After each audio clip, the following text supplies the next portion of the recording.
Hey guys, it's Matt here, just dropping in to talk to you before the show starts. The podcast will be dropping every Friday at midnight. We will be doing our best to never miss a single week of the show, rain or shine. Even if we go on vacation for a week, we'll still double up on recordings for 1 week so a week doesn't go by with no show available for you. I mentioned this at the end of the show as well, but I want to mention it at the top that if you have any questions or comments for us on the show, send them to adagamingpod@gmail.com. And that's all just spelt out, adagamingpod@gmail.com. Anyways, on with the show.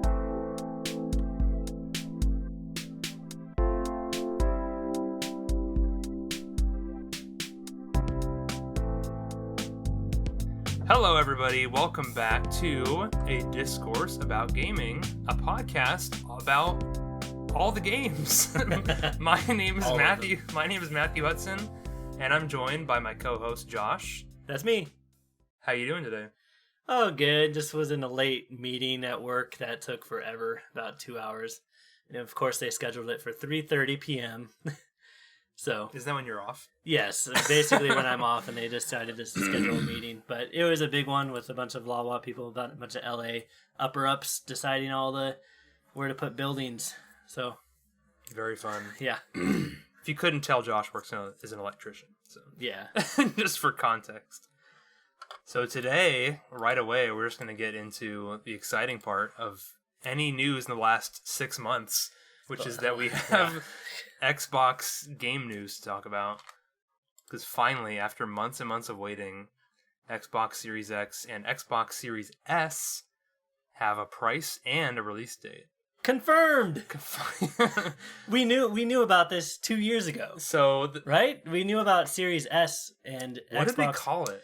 They called it Lockhart. Wait, Lockhart? was it? No. The what's first the main one. Because 1X was Scorpio. Oh yeah. And okay, then 1X. Series X was hinted as like Scarlet. So it was Scarlet and then Lockhart. Mm-hmm. I think that was the naming scheme. Yeah, the Series S was the Lockhart. 2018 is when we found out.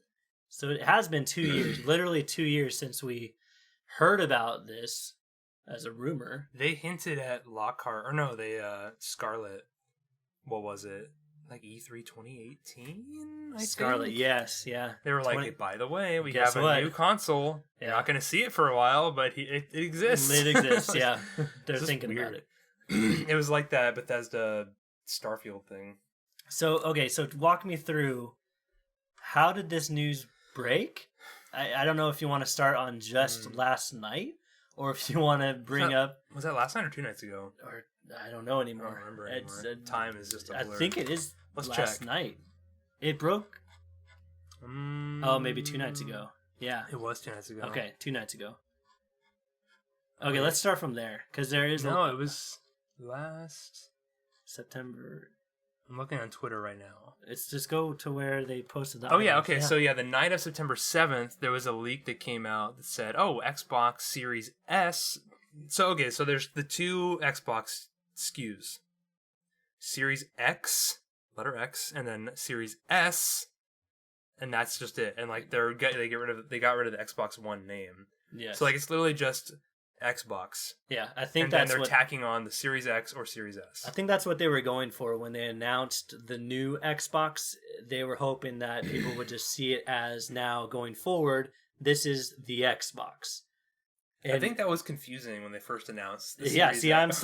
I'm still confused. When they first announced the Series X, it was like, well, they already have the 1X. What the heck is this? And then they should have announced both. At the time, they should have said, "Hey, we are just Xbox now. Yeah, say goodbye to the One. Yeah, it's just Xbox, and we have two consoles: Series X, Series S." I think we wouldn't have this issue if the Xbox One X didn't exist. We wouldn't have this issue. Why did they pick the same letter? Yeah, the same name. Yeah, I think they did Series X because it's the Xbox. Yeah, I guess. Yeah. But still, it's cool because we have finally priced out. So the Series X. So what happened? You said there was a leak. Yeah. There was the leak that came out. I forget what website it leaked on, but then let me look that up. Let's see, Xbox leak. What was that? Xbox Series S leaks, Oh. $299 price. So I didn't see this part. There's an article, at least here from The Verge. I don't know if they were the original leakers, but people posted this little image that said Xbox Series S $299 and it was kind of like some social media advertising that leaked early, and then Xbox responded to it with that funny little monkey meme, just with the eyeballs looking left and right, and then like a couple hours after that, like early morning yesterday, they just posted, "Hey, all right, it's official. Here's the Xbox Series S, and it's digital only, and it's $299." And I put a little list here of like the specs it has. It can do 1440p up to 120 frames per second. Wow. On top of that, it can do I'll just read it off. So it can do DirectX ray tracing, variable rate shading, variable refresh rate, ultra low latency, and then it has a 512 solid state drive, and then it has 4K upscaling for games and 4K streaming for media playback. So it has 4K, but it sounds like it doesn't do native 4K for games. But at the same time, I don't like. I think the Series S is actually really. I'm curious. I'm not gonna buy one day one. I'm gonna wait and see like the Digital Foundry videos that say like here's the Series X next to the Series S. Yeah. Just in case there's not some massive like difference. Like, oh, this version's missing shadows on the Series S. On the surface, this does seem very enticing. It seems like a next gen console at $299. I think because 1440p, like you really don't need. I heard someone put it this way. It's actually like, the Xbox Series S is closer to the Series X than it is to the One X. Yeah, it is. If that makes any sense. If you tracked me there. As far as we know. Yeah. Like, we don't know what... Like, for all we know, like, the games running on it could look, like, really bad, but we don't know yet. Like, what if it looks like a PC game on low settings? We don't know yet. But we don't know. Like, we don't know. Probably not. I really doubt it. That's the thing. Those specs... What those specs tell me is it's definitely better than the One X. Yeah. Definitely better than PS4 Pro. Well, the One X did native 4K resolution, though. Okay, so it's not... In that sense, it's not better. In that sense, it's not better, but it is... But it didn't have... it didn't 120 have 120 frames. And it didn't have... 14... It has. That's the thing, is like this system will be able to use the solid state. Yeah. That's the thing, because like there will be games like Fable and whatever comes out that will require the use of that solid state drive. Yeah. And that's where... Those are going to be exclusive to next gen. So it's probably going to look on par with the One X. Yeah. But utilize... It might even still look better, especially if you have those frame rates, because frame rates... I don't have 120 frame TV. But I guess you'd have to get one of those. Maybe one day. Yeah. So this is... I think what it's doing is different than what we thought it was going to do. We either thought it was going to be... I had no idea what it was going to be. I had some speculation. Some people thought it would be like an xCloud streaming service or streaming. Oh, really? Yeah, like, they like a little box, like a tiny little box. You might have seen the images like of the Series X, but it's like flattened. Like if you take a Series X and flatten it, I've seen things like that, pictures like that, and people thought it might just be a streaming box. Yeah, like Stadia, I guess. And then other people thought it might be on par with like the discless or the all digital PS5. PS5? Where we think... God, that's the dumbest joke. Okay, the discless PS5. I think, it's... I think it's... People thought it might be that, like on par with... We're not going to get past this joke. I'm just trying to derail you. You're really derailing me. So it's going to be... Some people thought it would be on par with that. I thought it would be that. Where it would literally be, here's the same thing without a disk drive. But this is a very interesting it's price. $200 cheaper. That's insane. Like it's definitely, because we don't know the PS5 pricing yet. Yeah. But I'm willing to bet money on the fact that the digital version of the PS5 is no more than $50 cheaper. Yeah. Oh yeah. There's no way. Like it's probably the exact same console. They might be with no tray. Like they no might disc tray. They might be rethinking that now though. It's too late now. You think? They're probably making them. Like Xbox said, they've already made like 1 million units. They haven't set a price yet, though, so they might be rethinking. They said it's coming out this year. Oh yeah, the price maybe. Yeah, they could say, boom, it's take a loss. 450. They might have to take a loss on this one. No, it'd be a 400. They would have that's to the thing is like every console before PS4, with the exception of like the Wii, would be sold at a loss. That was always I think we talked about it last week a little bit. Like that was always the strategy. Like you sell your console at a loss, make your money later on the software you sell. Yeah. But Xbox One and PS4 actually I don't know about Xbox One because the Kinect came bundled with it. But the PS4 did sell for a profit. Like each unit. Really? Yeah, each unit. I remember Sony saying that was the first console they ever released that actually sold for a profit. $30 profit? Like I don't know, they just like small? It cost them less than $3.99 to produce it. Oh wow. So they were making money on every console sold. Yeah. Whereas like the PS3 was $5.99 and it cost them more than that. Wow. To make it. Just because it was all proprietary custom hardware, ridiculous. Yeah, they went all out in the wrong places, but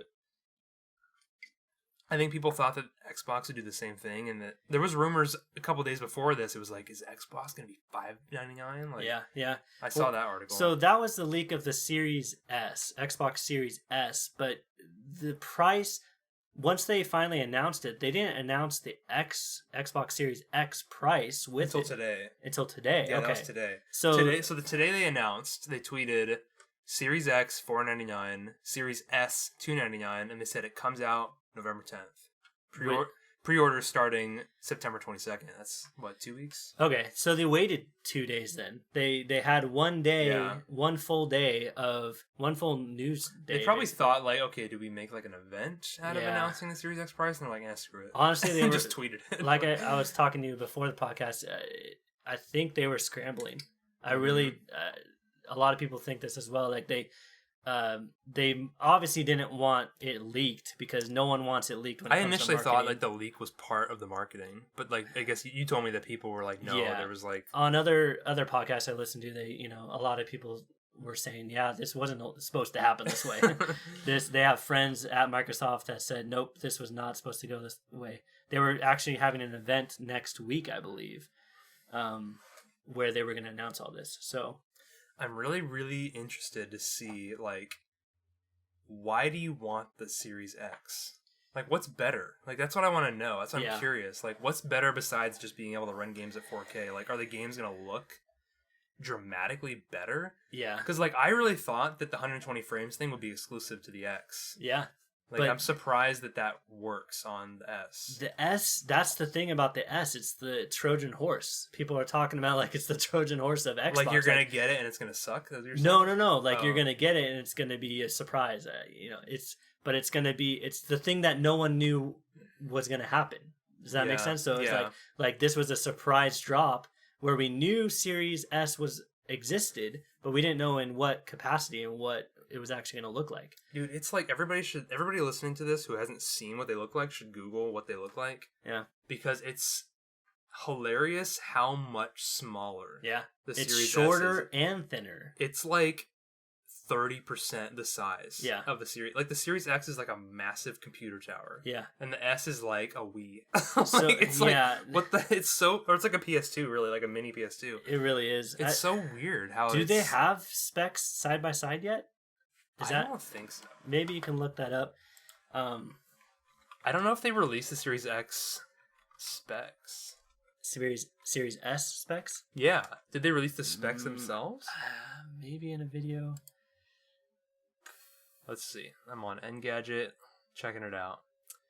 Yeah, a lot of the Series S is not available. Okay, wow. Okay, no, there's some available. Let's go over what is available. So, weight isn't listed, dimensions aren't listed, but it's obviously smaller. We know that. Huh.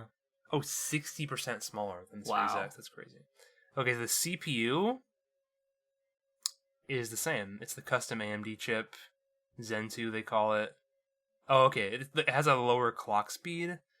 So it's an 8-core 3.8 gigahertz on the X, and then 3.6 on the Series S. Now, is that a big difference? Oh, this is interesting. So that's not a huge difference for clock speed. I mean, it'll make a difference, but that's not dramatic. The GPU is custom, so it's hard to tell how different it is. It just says custom RDNA to, we don't know what that's going to compare to. Does that say 4? So 12? So 12.15 teraflops, and then the S has 4 teraflops. 4? Wait a second. Isn't the I know, yeah. series, So isn't the 1X more than that? it also says the clock is 1.8 gigahertz versus 1.5 on the S. That 4 teraflops. Is it weaker than the 1X? I think it is. It might be. So what's the 1X because price? it has. So the 1X has 12 gigs of. So for people who don't know how. So if you have a PC. Okay, let's say you own a PC and you're building a PC. You have your system RAM, your memory, and that's like basically multitasking, like how many programs you can have open at once and how much is dumped into that RAM, like the temporary memory. And then you have video RAM, which is like your graphics card. Okay. So like you have a graphics card with like 3 or 4 gigs of memory, then that's like how much memory of information can be loaded onto the card. I'm explaining this very poorly because I have a very poor understanding of this. I'm just explaining like my very base level knowledge. And the way like the current consoles work, so like the PS4, I'm guessing, I think has like about 8 gigs of shared RAM. So it has like, or 10, I think it's 8. It has 8 gigs of RAM and video RAM, and it uses it all together. Yeah. Okay. The One X has 12. I know for sure. It has 12 gigs of shared video and system, and the Series S has 10. So it has a little less like system memory, the One X, to work with. So that's kind of interesting. And the 4 teraflops, I remember I thought the One X was 6 teraflops. Because I remember it being 6 times. I'm going to be honest, I don't really know what teraflops translates to as far as actual game. Very few people do. Because I always see people explaining like what teraflops mean. I never understand. Okay, so the Series S apparently has 4 times the CPU of the Xbox One X. Oh no, Xbox One regular. Okay, that makes sense. Okay, 4 times more. Okay. Oh, here's a better list. So so the Series S has way less teraflops. So that's 10 gigs of RAM, and then it can do 1440p, which is honestly good. Different. Is that different than? No, because the One X can do 4K. The One X can do 4K, but it can't do 120 But it can't do frames. 120 frames. It could do 60 4K, right? Yeah, it can. Okay. Certain games use that. Gears does that. Wow. A lot of games on the One X don't stay at 4K. It also has a small hard drive, 0.5 terabyte. What? That's really small. Like 512 gigs. Yeah, this is listed incorrectly. It's not 512. This website we're on, The Verge says that. So The Verge accidentally lists the 512 terabyte, but it's actually 512 gigabytes. 1 terabyte expansion. Oh, so you can add more storage. Okay. Oh, that's cool. Okay. No physical media on the Series S. So it's kind of like they're kind of doing the PS5 all digital edition, but it's just my prediction is that you're going to see like comparison videos on YouTube or whatever of like the graphic fidelity, and the Series S will be like closer to last gen. That's my prediction, at least. Okay. But just because it has the same CPU, very similar, just lower clock speed. So are we talking the main difference between like a Series S and a One X, like the old gen One X, would be the SSD? Would be the use? I guess it won't be that comparable to like last gen. It'll probably be like Series X is like running a PC game on ultra settings, and the S is like medium to high settings. So I was thinking about this because it has like less GPU fidelity. I was thinking about this earlier, actually, with the naming scheme and the way that these are set up. This seems very similar to our mid-generation step that we just had a couple years ago, where you had the One S. Well, you had the Pro for the PlayStation side, and the One X, but then you had the One S and One X, right? That's exactly I forgot about the One S. So I own a One S. I forgot about the One S. So we're looking at the same SKU. It seems like, and the same. It looks like it's the same, almost like similar differences. It is similar, yeah. So you have a One X version. The S is white and the X is black, too. Exactly. So they're copying themselves. Yeah, they're just doing the same thing. From 3 years ago. But again, they set themselves up for this future proofing. And I think what we're looking at here is you have a Series S that is probably the one that the majority of people are going to get. The majority of the people, even though they announced the Series X first. Yeah, I'm curious to see how many. With that price point, so cheap. with $299 compared to $499, the majority of gamers, especially just casual gamers or whatever, they're going to get the kids. Like, parents are going to buy that for the kid. They're not going to buy their 10-year-old the Series X, I don't think, unless their parents play. Do you think... Okay, let's say PS5 comes out tomorrow and says, hey, PS5's coming out November 10th. Which one sells more? PS5. Xbox, PS5. PS5. PS5, even if it sells for $499. PS5. Yeah, okay, I agree. PS5 has the huge advantage of a player base that already exists. That's what, 3 times the size?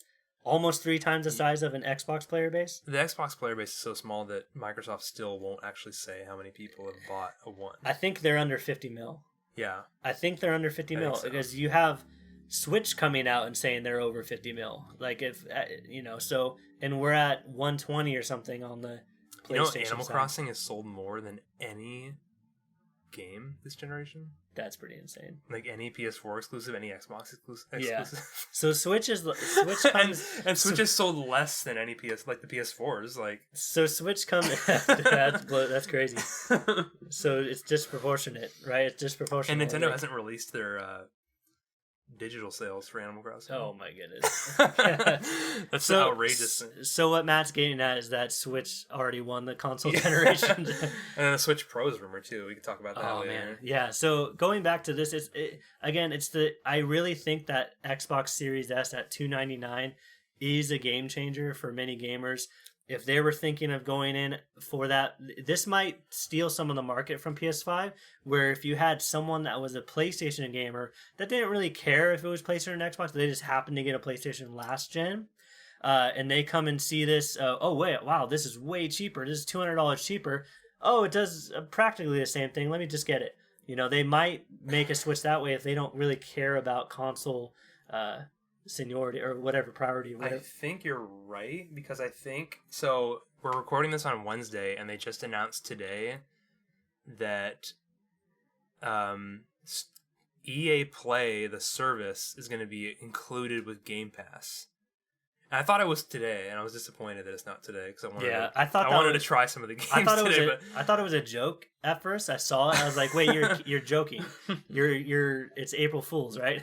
And then I thought, okay, it must not be what I think it is. I thought it might be, maybe you'll get a discounted price with EA Play if you own Game Pass or something. No, it's just EA Play comes with it. And it's starting later this year.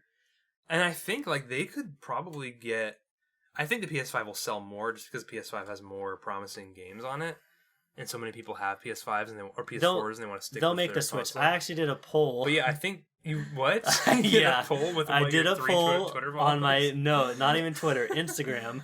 I did an Instagram poll with my 250 followers. I had 12 people respond. 12 people responded, and it was which next gen console are you gonna buy? And guess what? It was pretty much split. Look at that. It was 58% to 42%. Out of all 12 votes. Very good sample size. Now, very small sample size, but we're talking hardcore gamers here because no one's going to respond on an Instagram feed of someone that's not, in the games industry. So, and that's just my little pool that I did. But but it was interesting that I had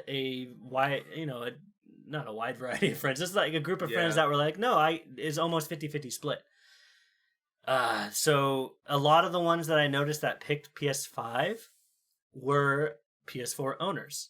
And the same thing with the Xbox Series X, people that picked that, I know they own an Xbox right now. So that might end up being the thing where if you are used to something, you just kind of go with it, especially if you're casual, especially if you're not looking into all the specs, like everything we just kind of went over. I would say a majority of people will just stick with their console loyalty, whichever console that they have now. But then again, we're in a pandemic. There is a giant influx of gamers that weren't gamers before that are probably now. I didn't even think of that. You have people staying at home. You have people who have a Switch and only a Switch just for Switch. Animal Crossing. Like we just mentioned, hey, I'm tying my little rant into there we go. my rambling Animal Crossing thing into the actual news. Like people who just bought a Switch and they're like, this gaming thing is kind of cool. Like get a Series S for $299. Yeah, or maybe they always thought it was like for the elite. If they could market the Series S correctly, they could sell so many. Because the EA Play thing, like all these Madden fans, NHL fans, like that's all I never even included. thought about that. Yeah. Like EA Play, you can just play every NHL game up to 2015. Like you just download it. Oh, it's the old ones too? Yeah, and the old ones. Oh, yeah. I thought it was just the new ones. No, the new ones I think you have to buy them at a discount. Okay. I think. So then, okay. No. I'm pretty sure EA Play includes, because I remember it advertising, hey, if you have EA Play, you get Anthem. Hey, if you have EA Play, you get... Now, though. No, but I think it takes 3 months. 3 months? Okay, I mean, most people That's still wait 3 like, months. And there's no... So it's not no football season now. It's not day and date with... there's no football season. But I think you're right. I didn't even think about that. If they can market this to the Call of Duty / Madden gamer, right? The people that only buy Call of Duty and only buy Madden every year, right? There's actual gamers out there that do that. They'll play their sports game, whatever their sports game of choice, and then they'll play Call of Duty. That's just what that's their entire sphere of video games. The new Need for Speed is on there. All the Madden, all the EA Sports 20 games. So all last year games are on here. And the new ones aren't technically out yet. There's maybe one that are, I think NFL or Madden 21's out, but that just came out. So okay, but either plus for like, so what were you gonna say? So I know people that aren't really gamers that buy the Need for Speed, the new Need for Speed game, it's like and all they play. We know it's garbage. We know it's hot trash, but they don't know better. You're like the most condescending. No offense to, I mean, whatever. So it is. Have you played it? No. That's what so I don't have an opinion on it. But it didn't review well. We can look at just Heat, the new one. Yeah, Heat, and exactly these games. Shift. Yeah. Accelerate. 4x4. I'm making them. Yeah. Anyways, they don't. Here's the thing. It's funny. Need for Speed video game. We can trash Need for Speed all we want. We can trash Call of Duty all we want. They're the top sellers every year. Punching up. Same with Madden. They're the top sellers every. Apparently, the new Madden's not good. FIFA. Yeah, people are actually saying it has like a 60-something on Metacritic. Oh wow! Is it because of the Colin Kaepernick thing, or no? There's no way. Because it's video game critics. They're all left leaning. They're not gonna get mad about I would hope they wouldn't judge a game based off of that. No, apparently the game isn't as good as like previous years. It's got to be at least as good as 20. I haven't played a Madden game since 2003. So the last Madden game I played was actually Madden Mobile. There's that doesn't count. I played that too. That doesn't count. It was cool. Yeah, it actually is kind of fun. Anyways, going back, I think you are absolutely right that if they can market this Series S, where they hit that big group of people, the Game Pass subscription. The Game Pass subscription tied with EA games, which a lot of people just play EA games, if they can get those people to see this Series S and see the price point and see all the benefits they're getting with it, they can run away with this. Easy. And I could see them taking sales away from the PlayStation ecosystem easily. The PS5 right now has Spider-Man Miles Morales. Is it confirmed? Yeah, it's confirmed for launch. Yeah, okay. And Ratchet and Clank, whatever it's called, Rift Apart. Yeah, those are confirmed for launch, and those two games alone. I didn't know Rift Apart was confirmed. Yeah, that's also launch. Those two games alone are just they're bohemians. Spider-Man alone is just a system seller. Spider-Man can be hot trash again. There's no way. There's no way it will be. But 2018 Spider-Man was so good. Yeah, Insomniac's amazing too. But I can't wait. It's gonna be so here's good. the thing, though. Again, it doesn't matter if it's hot garbage or not. It will sell. Just kind of like how we kind of bashed Marvel's Avengers last week, or at least I did. And then you said I'm gonna play it. I'm still gonna play it. I'm gonna play it for free one day. That's the thing. Those games get my attention when they're cheaper. It's like, I'm not gonna play it. Oh, it's on Game Pass. Okay. Yeah, if it's on Game Pass, whatever. I've already downloaded it. Yeah. It's just it doesn't. Spider-Man is such a huge name brand. It's just brand recognition. Plus, so many people bought the 2018 Spider-Man. Yep, and it's so good. Cultural people I know actually bought. Yeah. It was a cultural phenomenon. People bought PS4 Pros because they had that bundle with Spider-Man. My dad played Spider-Man. Yeah, exactly. So people that didn't even care about games probably saw Spider-Man and were like, "Yes, let me jump on that," you know? So I think you're right. I think that bundle with the EA Plus or EA, what's it called? EA Play with Game Pass Ultimate, which keep in mind that comes. Is it only Ultimate or is it just regular Game Pass? I think that's what it is. I honestly think they're getting rid of Xbox Live eventually. They said they're not. There was a rumor that they were going to get rid of it, and they came out and said they were. Which is weird to me. That's a weird. Yeah, move. I feel like because they could get away. It's like a price increase with not doing anything. You know what I mean? They could say no more gold. You just have to get Game Pass. Yeah, you get it bundled. And they make you pay more. That's probably why they didn't do it. They were worried people would just not opt into it. Probably. Maybe because there's probably a lot of people who are just paying for gold and not Game Pass. There's probably millions of people. That's suckers. They're suckers. Literally, Game Pass is the deal of the century, and What about PS Now? This is garbage. Again, no, PS Now is probably. I don't have it, so I can't really speak on it. No, it's funny, like, because there's always, like, I haven't played Uncharted Lost Legacy yet, and I want to, but every now and then it'll go on sale for $15, and it's like, I could just subscribe to PS Now for $10. For $10, download it cheaper. and play it, and then delete it from my hard drive forever, and cancel my subscription. Yeah.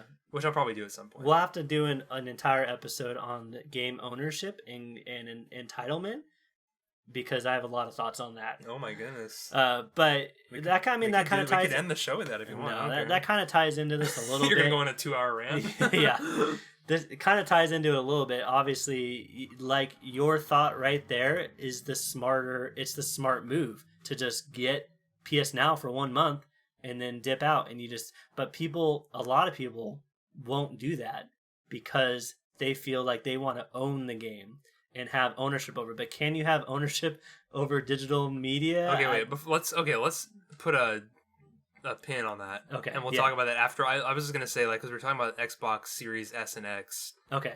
And I was gonna say there actually is a list of launch games confirmed for the Series S and X. Or the Xbox, I guess, as they're calling it. Wait. Before we go into that, we did miss something. We missed something. Oh, really? There was other news. Xbox news? No, All Access. Xbox All Access. Oh, I missed do you not know news. this at all? No, I didn't. I missed this. So, completely. I think it's called Xbox All Access. There it is. All Access the subscription, upgrade. the financial monthly plan? Yeah. So, here's another one that PlayStation still hasn't answered. They should do this. The PlayStation needs to do this. Phones do this. Mm-hmm. So PlayStation has to respond to this. Otherwise, again, they're going to lose market share if they don't do this. Because what this is... Xbox One did this, though, too, to be fair. Exactly, but that's Xbox. Yeah. PlayStation didn't do it. So basically what this is what? It's not a subscription. It's a financing plan. Yeah, so you can trade in an Xbox One console to have a new Xbox sent to you. So you could do that, or you can just sign up for All Access. Or you could just, I think you're right. I think you could just buy. You can, okay, so like $35 a month or whatever. November 10th. You walk into a GameStop if they're still around, or if you're allowed to go into it, or whatever. You walk into one of those stores, or you go online and you're buying your Xbox. You can literally walk out of that store without paying a dime. There's no money down on these things. You can subscribe, or not subscribe, but you can have that financing. Finance it, yeah. You could finance it and pay. Is there interest on it, or is it just 35? No interest for 24 months. So this is to no benefit of Xbox, that's right? So no weird. Benefit of Microsoft. There's no interest, no money down, and you can get a Series S for $25. What about X? So Series X would be $35 a month for 2 years. Now, that you might do the math on that and think, whoa, that sounds like they're ripping people off, like you're paying a lot more. But guess what? With this, there's only one option, the $25 and the $35.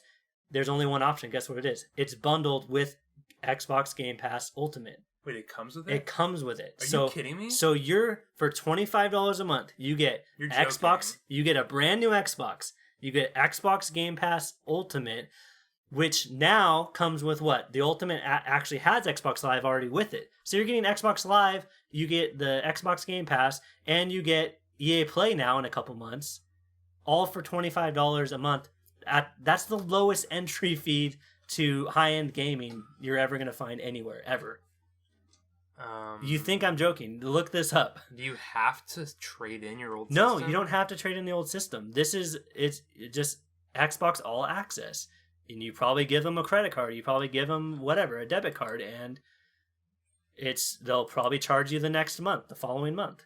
Okay, you can trade in a system. It says you can, and it probably takes off from that 24 months, or maybe it takes off. You get a Series X or Series S console plus 2 years of Ultimate for $25 a month for 24 months with no upfront costs. That's crazy. That's insane. That's actually insane. That's a steal. Because as you were talking about this, my first thought was, oh, okay, $25 a month or $35 for a Series X, let's say. Tack on $15 a month. You're paying $50 a month. Yeah. But no, it's Game Pass is included with it. This is going to hit the broad market of gamers, of casual gamers that just want to play cool games. They see that new Call of Duty on the TV.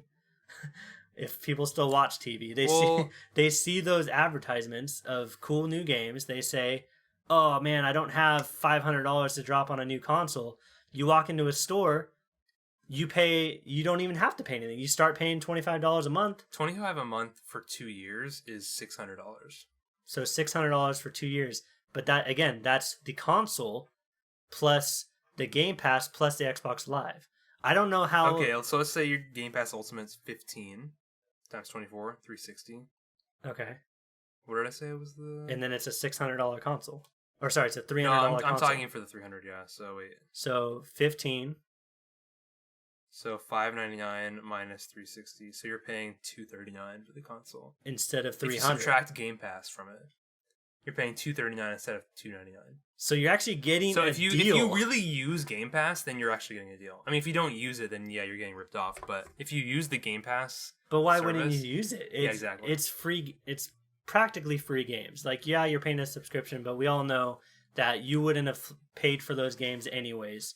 So again, I always saw Game Pass, and why I always thought it was the best deal in gaming, as I played Gears of War 5. I played Gears 5, and I played Halo Wars 2, and that alone already paid for itself that year. Yeah. So if I just play two major games, two $60 games, within 1 year, within an entire year, I'm already paid off. It's already paid for itself. So every game on top of that, I'm winning. Yeah. Right? Yeah. So you can look at this the same way that you were kind of looking at it before, where if they get into that and they get EA Play and they play their Madden 21 and then they see, I don't know, what's another EA big Dead Space 2. Wait, hold on. Star Wars. Yeah, both Battlefronts. I don't know about the new Squadrons. Squadrons is definitely going to be on EA Play. I think there's a 3-month waiting period. Okay, so Star Wars is mass appeal as well, right? Yeah. So you're looking at people. I know one person in particular that just plays Star Wars Battlefront. That's all he does. He's got 2 kids. You know, he's a busy guy, but when he games, he plays Star Wars Battlefront. The first one. The first one? He played the first one for about 2 years into the second one's life cycle. Wow. And then I finally saw him. He actually bought Battlefront 2, and it was a big day for me because I've been watching him on my PSN, friends list for a while, and I'm like, wow, he finally got Battlefront 2. But again, it's those gamers. Well, I think it was on PS Plus. Yeah, that's probably when he got it. He got it for free. Anyway, so you're right, Matt. It's those gamers that this is going to speak to, and Microsoft, if they play their cards right, I feel like they've already played their cards right with just announcing this. But if they continue to play those cards right, this is going to be a game changer. It's just so cheap. It's so cheap. And like I said, $25 a month walking out the store. I really hope Sony does something similar, some sort of financing monthly payment. Because if they don't, like, again, people don't have like purchasing power right now, especially. Right now, we're in the middle of a pandemic. People have lost their jobs. I personally lost my job for 4 months. So, yeah, my purchasing power is lower. I'm not going to be able to afford both consoles like I wanted to. Yeah. So you're getting people, and I'm lucky enough to still have a job now, getting a new job. So, I mean, there's going to be plenty of people that even if they start working by Christmas or start working by the holidays, they won't have the purchasing power, like you're saying. They won't have that to throw money at these high-end consoles. $4.99, whatever. You know, like the majority of us are paycheck to paycheck, right? The majority of us, middle America or low-income America, we don't have this kind of money. So Xbox and Microsoft are extremely smart playing this move, I think, and it's brilliant. But I was going to get into the launch games for the Xbox, and really quickly, it's not that much. It's really, so... Wait, hold on. Are these launch games... confirmed? And they're confirmed? Are they third party? Are they... Some. Okay. But this is literally it. This is it. Confirmed for launch. Yeah, this is it. There's got to be more than the 2 games I see. Assassin's Creed Valhalla, which we already knew. Okay. It's also confirmed on PS5. That comes out... that week too, I think. So then there's also Destiny 2 Beyond Light. I'm so happy you put that on there as a full game. That's also confirmed for PS5. It is an old game technically, but again, the new thing will be like a Destiny 3 at this point. But anyways, and then Dirt 5. Okay. Which we don't care about, but some people do. That's also confirmed on PS5. Gears Tactics, which is a PC game, which by the way is also coming to Xbox One. Not just Series X, yeah. And Game Pass, I assume. Yeah, it's coming to Xbox One. Okay.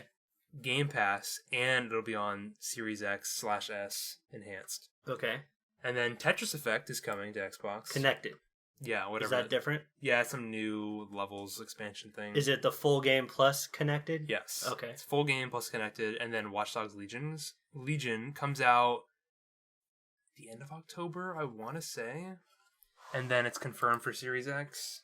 Is this 2013 all over again? 2014 all over again? What do you mean? So when I bought my PlayStation 4... Assassin's Creed? 2013. It was the end of 2013 when PS4 came out. October 29th is Watch Dogs Legion. Okay.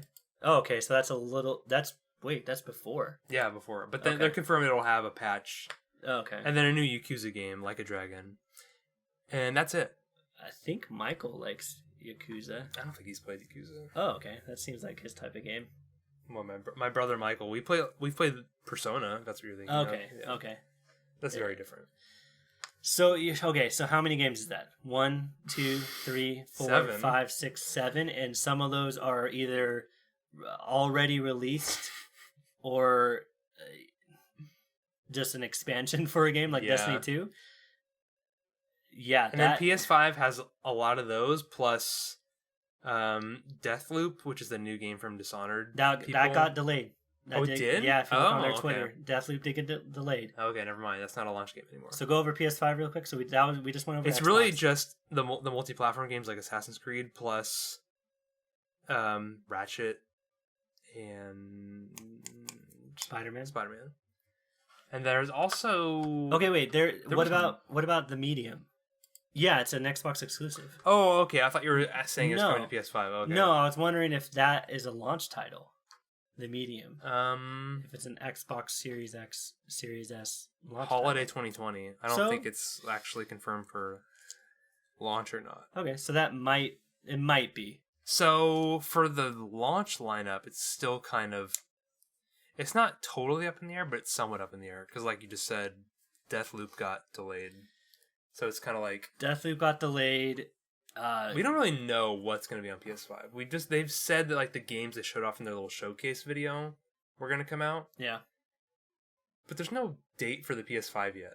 So, so nothing's really set in stone. Hey, they could delay. into next year. That would be crazy, but it's totally possible. Have they come out and said that we won't delay? They did early this year. That was too back early. when like COVID was like back when we were kids. We've 6 months ago. We've gone through so much since then. Like in March, April-ish, people were like, "It's getting delayed, right? It's getting delayed," and they were like, "No, it's coming out this year for sure." And I think now, because they haven't even given a price or done a legitimate pre-order option, everyone's like, "Okay." Yeah. If you're not going to take this seriously, just delay, like just freaking delay the thing. Again, if Xbox gets ahead of this, that's a huge benefit to them as well, right? That's another thing. Sony's just going to come out and be like, $99, PS5. Oh god. Screw Microsoft. That'd be a huge undercut. Or what they have to. They're going There's in. No way that'll happen. Yeah, they'll go in at $499. Yeah, it'll be $499 and $449. Because like the One X was $499. Yeah. There's no way the PS5 will be cheaper. No. There's no way it's $399. Yeah, especially with everything that it does. I honestly think I think we said this last week too, but I think the digital edition will be $499. That's my prediction. Whoa. So you're thinking $549? Yeah, and I think the regular one will be a little more. Oof. I flip-flop on this a little bit. Like sometimes I think, okay, the digital will be cheaper than $499, but like a part of me thinks that just like the entry level digital edition will be $499.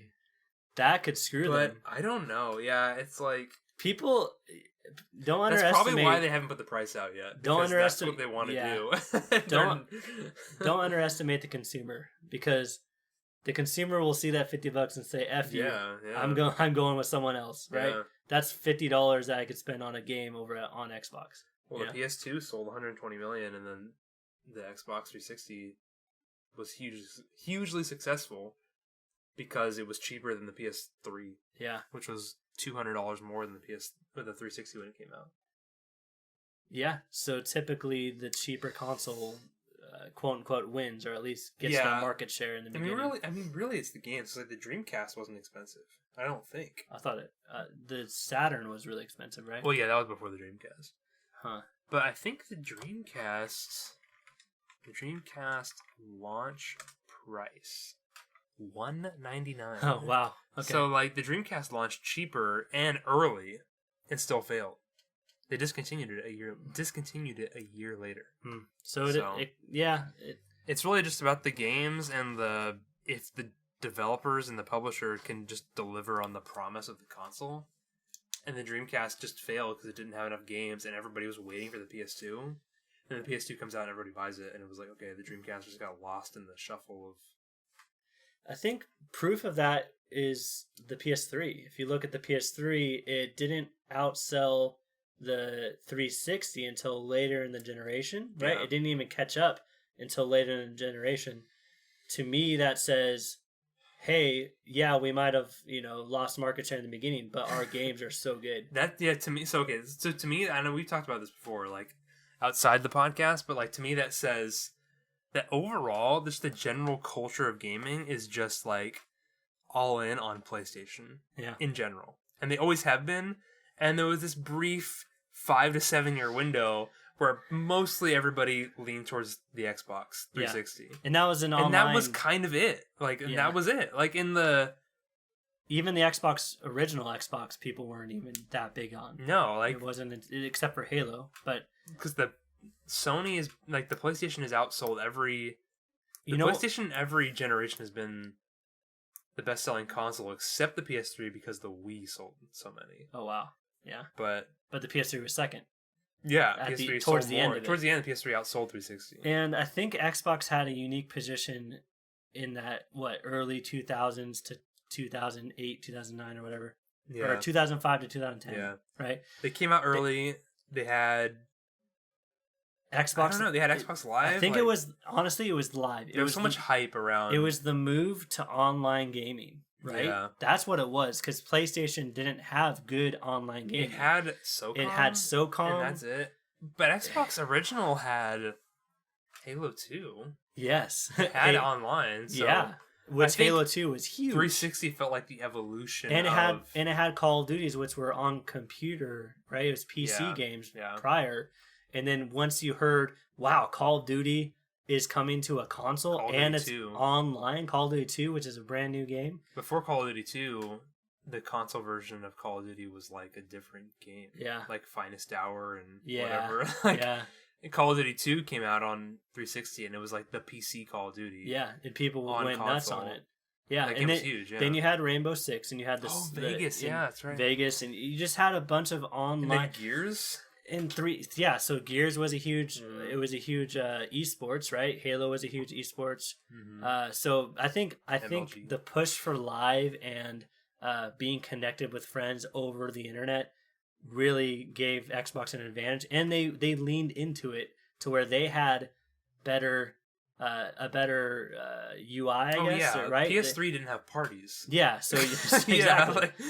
so there was no competition there, and I think that's why Xbox took the lead there. I remember playing with my friends on like PS3 and like not being able to talk to each other during the loading screens. What year were you born? And this was in like 2012. Oh like, my god, this isn't even that long ago. Wow. Yeah. So. But knew we had 360s too, so we knew what we were missing. But it's just like it's comical how outdated PS3 is. I think it's going to be really hard to predict the next gen consoles, namely because we have typically both of these boxes, both the PS5 and the Xbox, are about the same thing. Like PS4 and Xbox One, hardware wise, like what they can do. They can do is pretty much the same thing. They play a lot of the same third party games. Again, I think what we're looking at with the new consoles, though, is you got Xbox going into a different direction than PS5. PS5 is saying, hey, we're next gen. We're going to have all your favorite big first-party games. You can name 5 to 10 first-party games that you can only play on PlayStation 5. And Xbox is going the opposite direction. Xbox is going, hey, we're a streaming service. We want to be gamer focused, where you don't have a huge entry point as far as cost. You don't even have to commit to anything. It's all month to month. That's crazy. It's playing into, again, just like in 2005, 2006 when Xbox played into the live, into the online, and connecting with your friends online. Now they're playing into that huge streaming side of things, which mobile kind of, it's not an iPhone yet though. The xCloud. The xCloud's not. Yeah, that's a different topic. Don't derail me. So they're doing two different things. I don't think we can properly predict what's going to happen. We can make our little predictions, but I don't think anyone can actually say this is what's going to happen because this is such a different generation. It's honestly so uncertain only because PS5 is still completely unknown. That's the only real reason. I feel like once they announce it, it'll be easier to like grasp what's going to happen. I think you're right. It all comes down to Sony just feels like this wild, just like this wild card right now. It's like, I don't know what's going to happen. We don't know. Again, I think like you said, once Sony shows all of their cards, once they put all their cards on the table, they discontinued it a year ago. Is what our next gen console is and what's going to be on it. I think you're right. They're going to win. If there has to be a winner of some sort, the games will take precedence, right? What's also different about this generation is that both systems will be heavily backwards compatible, which we haven't had in a long time. Because Can you say PlayStation is going to be heavily? Yeah, they said it'll play all PS4 games. The majority of PS4 games will be playable on PS5. Okay. They said up to 8,000.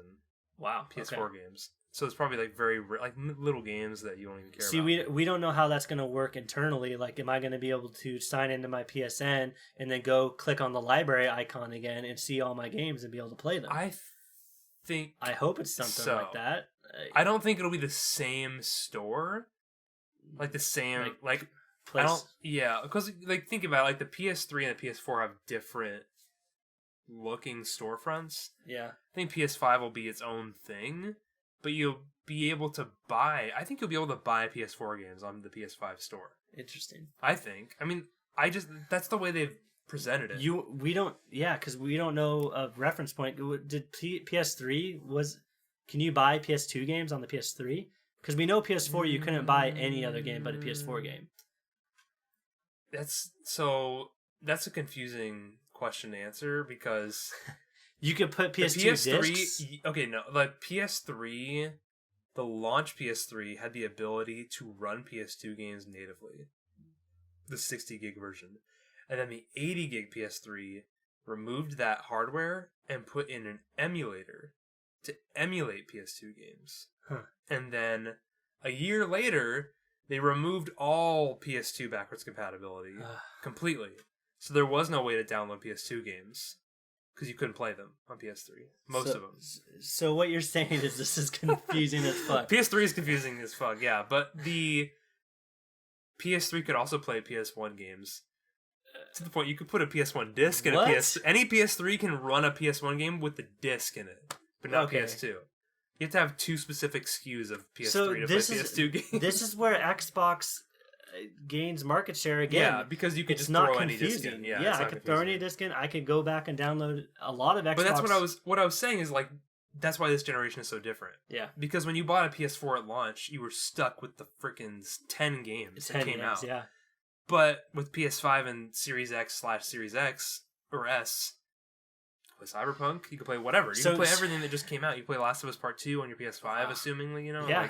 That's a very good point, because you just listed, 9 games for the launch titles? Those are launch titles that are cool new things, but who cares? But no one cares if you have hundreds of games of a backlog. Like, if you didn't have a PS4... Yeah. Or an Xbox One. Oh, dude. You have 1,000 games to play. If you didn't have an Xbox One, you have you have Halo and you have Gears and you have Halo Wars and as far as first party. No, but that's fucking out of here. As far as first party, yeah, but again, if you're that person that walks in the store and didn't have a PS4 and didn't have an Xbox One, and you buy an Xbox, guess what? You get hundreds of games just from the Game Pass alone. So you win, you know. I don't know. This is going to be a weird generation, really. Yeah. And on top of that weird generation, I have this article that I just opened in front of us from NintendoLife.com. Did you see this? No. So there's a rumor going around where apparently Nintendo is asking Switch developers to make their games 4K ready. Oh. For the Switch Pro that is rumored to come out next year. Well, they didn't say for the Switch Pro. That's to... But there's no way the regular Switch... But Nintendo didn't come out and say, make these 4K capable for the Switch Pro. They didn't say that. I think they did. To developers. Not to the public. Some developers came out and said that they're telling them to make their games ready for a new Switch. What? Like a Switch Pro, basically. So it's all but announced. Yeah. Okay. It's basically gonna happen. Okay. We talked about it last week, too, but it was less known last week. It was a rumor. People didn't even want to report on it. IGN stayed away from it for at least a week. The Switch is 3.5 years old. It still feels brand new to me for some reason. Now's the time for that mid console upgrade. I guess, yeah.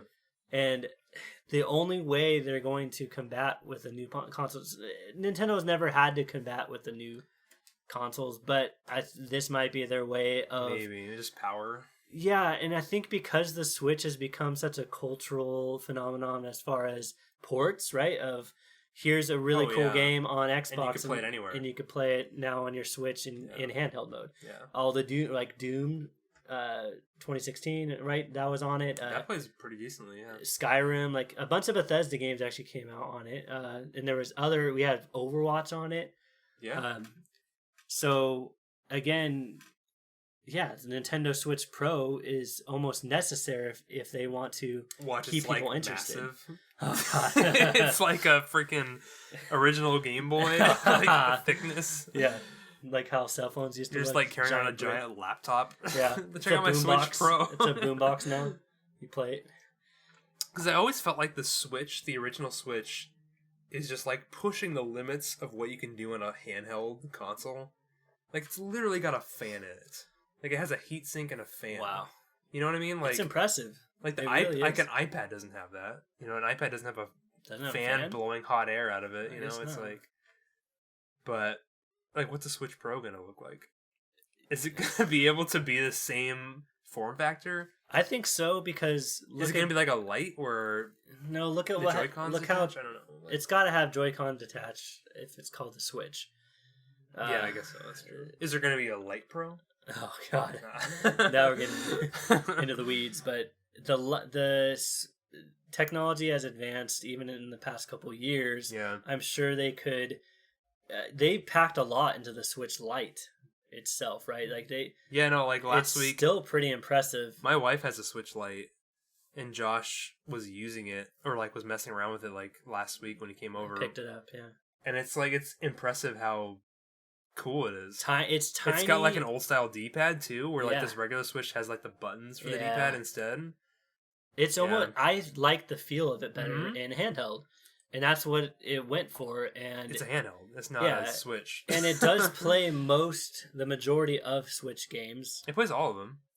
I thought there were some weird exceptions. So like there's certain games that require a Joy-Con, like Mario Party. But you can pair a Joy-Con to it. Oh, so you could still buy the game. You can still buy the game, you still play. Like, you could play... most of it. Or, like, Just Dance. Okay. You can't play it on the TV. Yeah. You could play it in handheld and dance along with your tiny screen if you really wanted to. But you'd have to have a Joy-Con. And there's no way to charge the Joy-Cons on the Switch Lite. You know, you can't slide it on the rails. Yeah. You can buy a Joy-Con charger. I don't know if you know that. Yeah. So either way, all you're saying is that it's an impressive console for being that tiny, right? So what I'm getting at is I think it's been 3 years. It could probably shrink down. Exactly, a Switch Pro can be shrink down into a regular Nintendo Switch size. Yeah, and probably be around the same size as a Switch now, and be able to fit the 4K. I bet it'll be like. So I bet it'll be like 4K docked, 1080p handheld. That'd be cool too, though. That's my guess. Because right now it's 720p handheld. Yeah, 720, and it still looks good. It looks great on most games. There's just a handful of games where it's like, yeah, even Doom 2016 is 480 on handhelds. You can tell. Is that for the frame rate? Yeah, it's to keep it at 30 frames. I would like the Switch Pro to have that option where I can say, I don't want you to do 4K right now. I want you to do 60 frames. It's totally, and that's what sucks is it just depends on the game. Yeah. Because like Doom 2016 runs at like 480, 30 frames handheld, and it looks kind of average. I've been playing Diablo 3 handheld on Switch, 60 frames. It looks great. 720p handheld. Wow. It looks amazing. Yeah. Like, it looks clear. It's not like the most high fidelity graphics. So it's almost up to the developer. But it runs perfect. Yeah, it just depends on like the game and how it's optimized. So I think with the Switch Pro it'll be the same. There'll still be games that look kind of ugly. Yeah. And there'll be games that look incredible. Yeah. They'll probably the first party games will probably be unbelievable on the Switch Pro. Especially with the 4K. Like whatever they said there's going to be a sequel to Breath of the Wild. Yeah. Oh, man. Did they really call it Breath of the Wild 2? They did. It's Breath of the Wild 2. I think that was it. There was no colon. Colon? Colon. Colon. I just want a regular Zelda game. Like a top-down? No, just like with dungeons. Okay. Breath of the Wild had like the 4 monsters or whatever. Yeah. That was cool. Yeah. I only beat one of them, I know. Wait, what? Don't burn me at a stake. You didn't beat the game? No. Are you kidding me? I keep getting distracted with beat Breath of the Wild? Better games? Is that fair to say? I just keep getting distracted with other games. I will beat it before Breath of the Wild 2 comes out. I didn't realize I was hosting a podcast audience with one of these Breath of the Wild contrarians who pretend like it sucks. You can go join this club with my brother. I had bad expectations for it. I feel like I thought there would be cool like quest. This whole podcast is off the rails. Who cares? Yeah, we're now in the Breath of the Wild segment. Okay, we made it this far without being derailed. So okay, Breath of the Wild. That's what we're gonna talk about now. Okay. When Breath of the Wild came out 3.5 years ago, I played it. I bought the game before I had a Switch. That's how excited I was for it. I had the game for like 2 weeks. And I bought the Switch from a scalper. Nintendo loves you. For like $350. Oh, wow. And it was $300, so it wasn't that much more. So I paid $50 extra to get one, because they were impossible to find. A Switch? Yeah.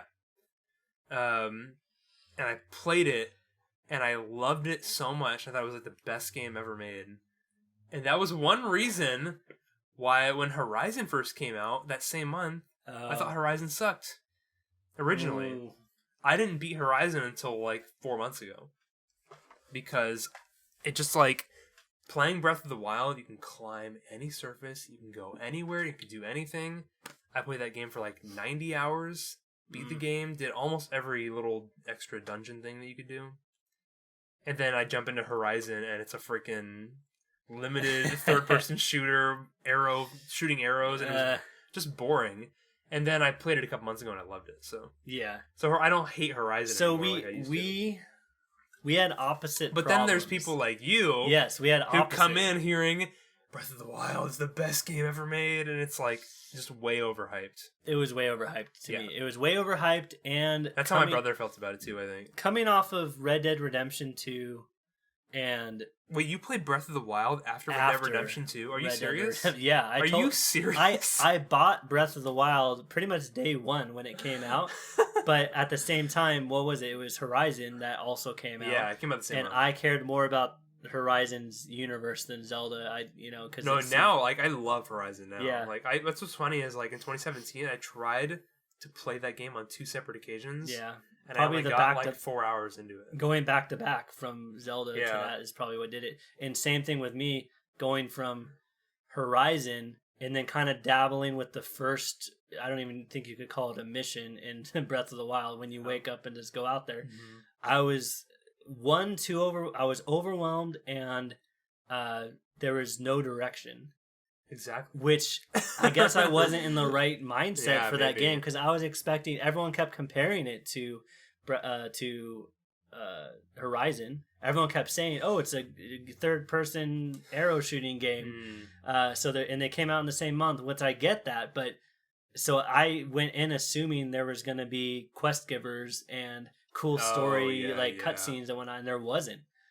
See, I think, well, for me, Breath of the Wild was like, I was expecting a Zelda game, linear dungeons and everything, and then you play it, and it's portable. Yeah. Like, then this was like the first Switch game I played, and it was like, you could play it handheld. So it was brand new. It blew my mind. It was like this massive 90-hour game, and you could run around and climb mountains and do whatever the heck you wanted. You cook food. It just felt like the most amazing Vita game that I always wanted. That's what it felt like. That's why I loved it because it was handheld and it was like, oh my god, finally. It's what you wanted the Vita to be? Yeah. Okay. You wanted the big third But you could play AAA. But you could play it in small chunks. You know what I mean? Yeah. You don't have to like most fun I had. A game like Horizon wouldn't work that well handheld. No. But Zelda, you can like jump The Witcher. in. Yeah, but like Zelda, you could jump in and play one of the little temples, and that's it. You know. Yeah, those get repetitive though. After you do 100 of them. Yeah. I've done about 40 of them. I think. Well, everybody knows the motion ones suck. The motion control ones, those suck. Yeah, everybody agrees on that. Yeah. Okay. So I'm stuck on one of those right now. I think that's why I never came back to the game. You're stuck on them. They're not hard. Well, there was one. You have to rotate the whole console when you play handhelds. Yeah.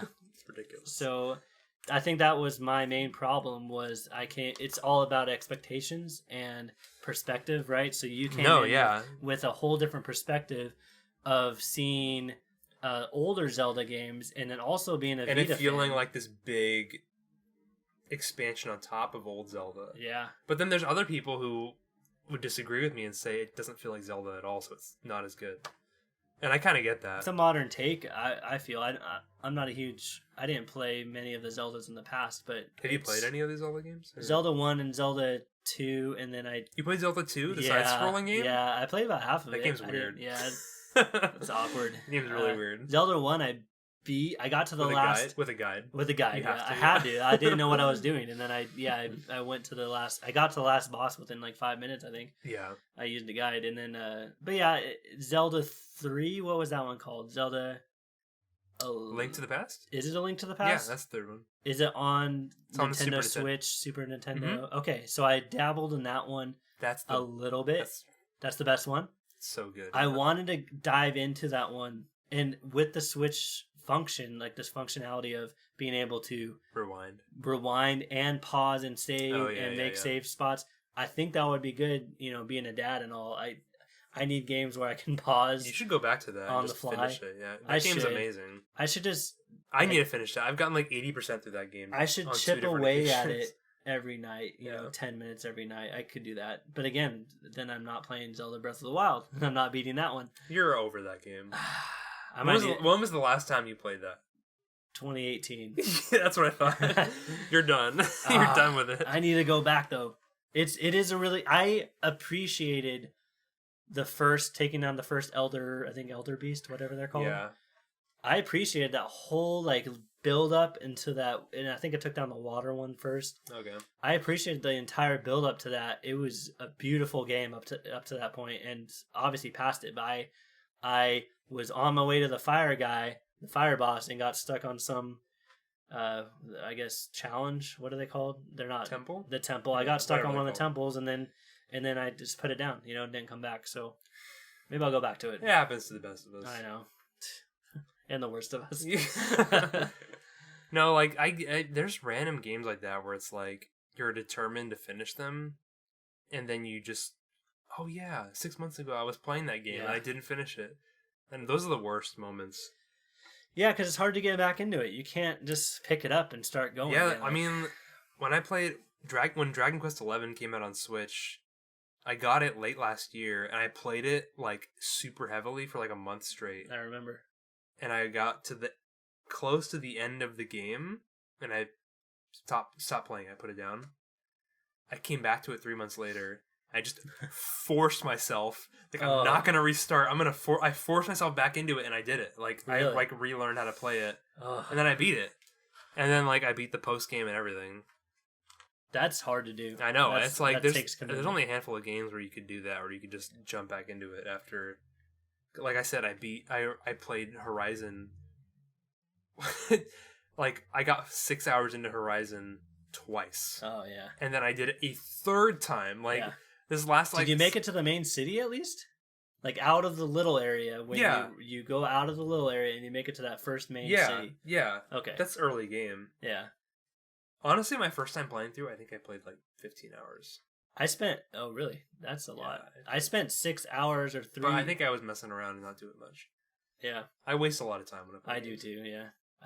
The first area of I also leave games paused and walk away. Oh. So my game timers are always complete train wreck. Yeah. It's like 100 hours and I barely played it. Like, when I start games like that, I usually spend a lot of my time in that first area. Whatever that first area may be.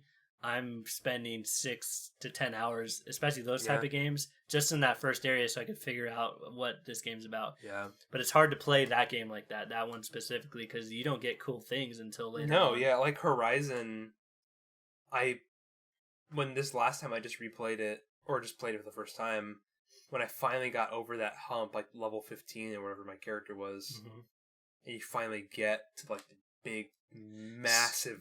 story drop, the massive dinosaurs, and the story drop stuff too, where like you meet the Lawrence Reddick's character or whatever. Yeah, it's like it's crazy. Up on top of that huge tower. Yeah, there's some really cool story drops, and you get to start fighting the big monsters. Well, like the story doesn't really kick in until like when you're well into the game. Like it doesn't start getting really interesting. And honestly, I like the flashbacks and like the interesting lore stuff. It takes a while for it to kick in. It takes a while. There's like a moment like halfway through the game where it's like, oh, this is interesting. Like you kind of have to get to a certain point where it's really compelling. Yeah. So yeah, play Horizon if you haven't played it.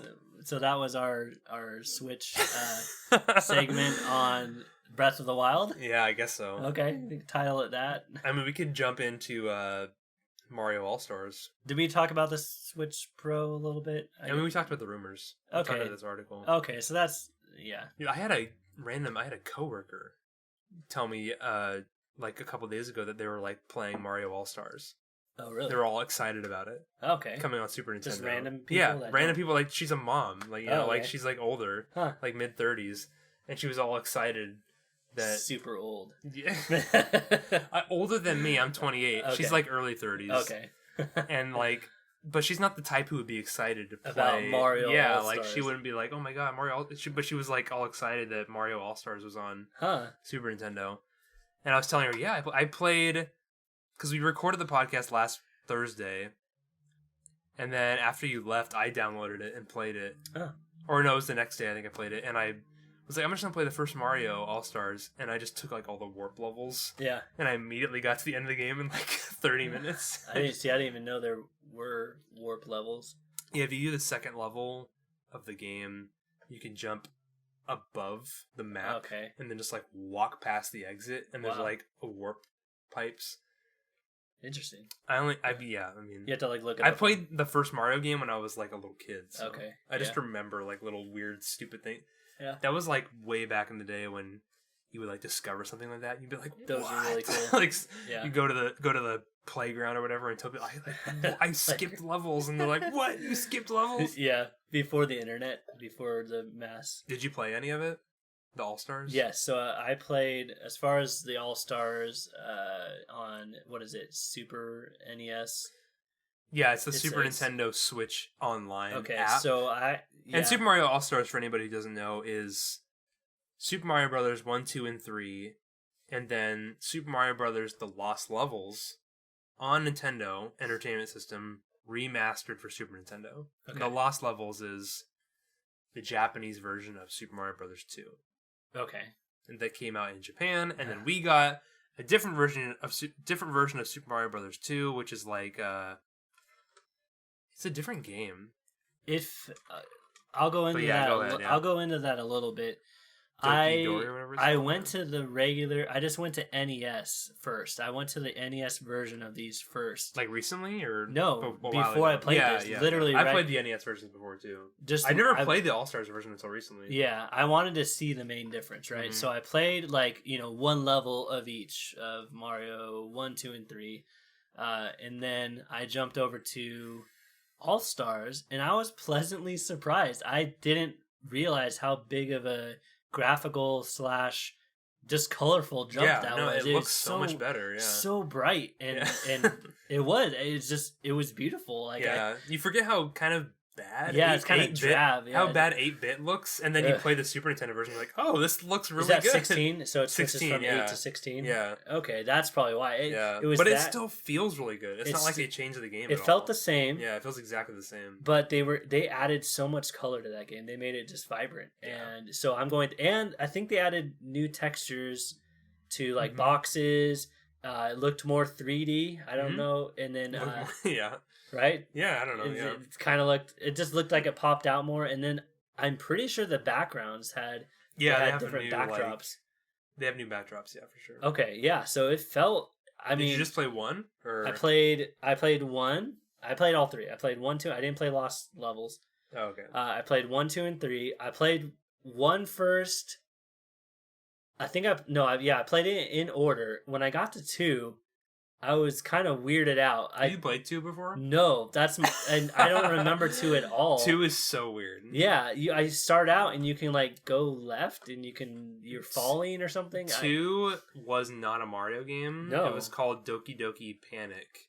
Okay, and they changed it into a Mario game. I picked Luigi because the Lost Levels, the original Super Mario Bros. 2 in Japan, was just it's too weird and too hard. Yeah. It's like everybody should play the Lost Levels. It's the original Mario Brothers 2. It's a joke how hard it is. Is that why they made That's why they made this one instead, yeah. It's this one was weird too. And it's weird because you pick up like the plants and you throw them people. And I played this game when I was a little kid because it was a launch game for the Game Boy Advance. It's called Super Mario Advance. It seems no pun intended, it seems advanced. Like the mechanics in 2 seemed very... Yeah, we have to throw stuff on people. You don't just jump on their heads and everything. Yeah. And I remember I jumped on the first person and I rode him or something. Like I was like whatever, right? I didn't defeat that enemy.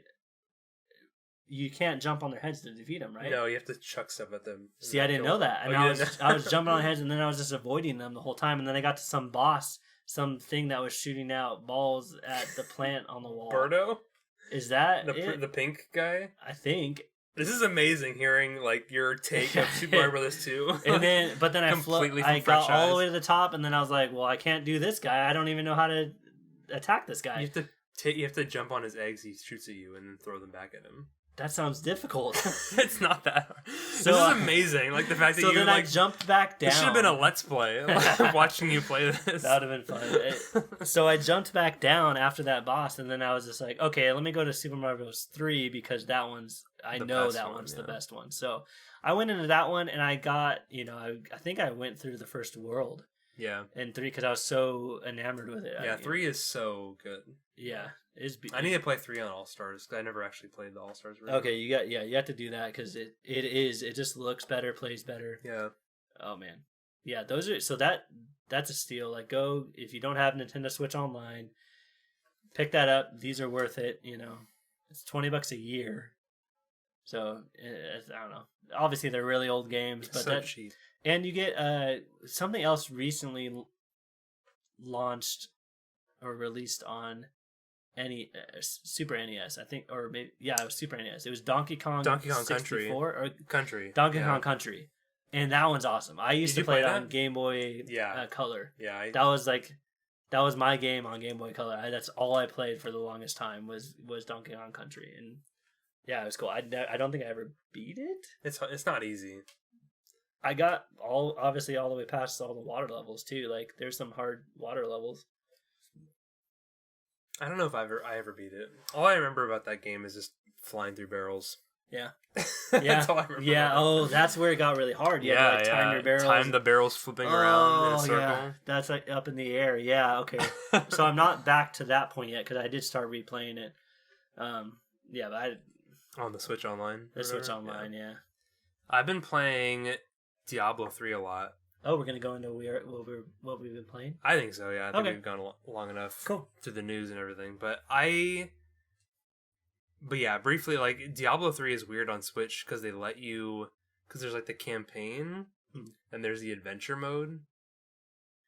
And then the adventure mode is, like, the end game stuff. Oh. But they let you go into the end game right away. So what... But it's, like, super weird. Like, is it difficult? I started playing it, and it was, like, letting me do, like, all the bounties and stuff. But, like, none of the gear I got was really good, so I was like, okay, I guess I have to beat the campaign before I play this. But it was, like, really enticing. I was like, man, I miss Destiny. Oh, okay, there we go. That's what it made me think of immediately. I was like, man, I really miss Destiny. It's an original looter shooter, right? Yeah, exactly. Well, it's just the original loot drop game, Yeah. I might... It's $60 though. Yeah, it's $60. You can wait for it to be on sale. I've been, slowly... Physical? No, I have it digitally. Ah. I've been slowly playing through it, like very slowly. Why did you get this game in particular? Because I've never seen you play these type of games. I don't know. I just wanted to play it. You just saw it? Did you look at videos or? Yeah, well, that's the problem. It was on sale. I said it last week. It was on sale, and then I was watching videos about it, and it just made me really excited to play it. Yeah, I got really hyped to play it, and so I've just been playing it slowly but surely. And so you've realized, now that you've played a lot of it, that hook is what Destiny used to give you. Yes. So what you're saying is you're going to start playing Destiny with me. When Beyond Light comes out. I probably won't play like the 22nd when the whatever Shadowfall. I suggest not. I don't want to get invested in the old stuff. No, don't, because once Beyond Light comes out, then it's like, because what's gonna screw the old crap. Like, this is going to be insane for people that are still playing Destiny right now. Is they're wiping out half the map. So you have a directory for Beyond Light. For Beyond Light, you have a directory, right? And you have Earth, you have the tower, you have Mars. You have all those planets. You have the moon, and they're wiping out the left side of the map, which is 4 different planets. I think it's Titan, Io, Mercury, and Mars. They're wiping out all 4 planets, and they're introducing a new retake of the Cosmodrome. So you're gonna have some nostalgia kick on it as well if you jump back in. You mean they're just reusing the first? They might. No one knows yet. I'm just kidding. I think because Destiny 2 did introduce a lot of things like adventures. Remember the adventures you jump into, the lost sectors. They introduced those in Destiny 2. So I'm sure Cosmodrome will have new re-envisioned, aspects in it.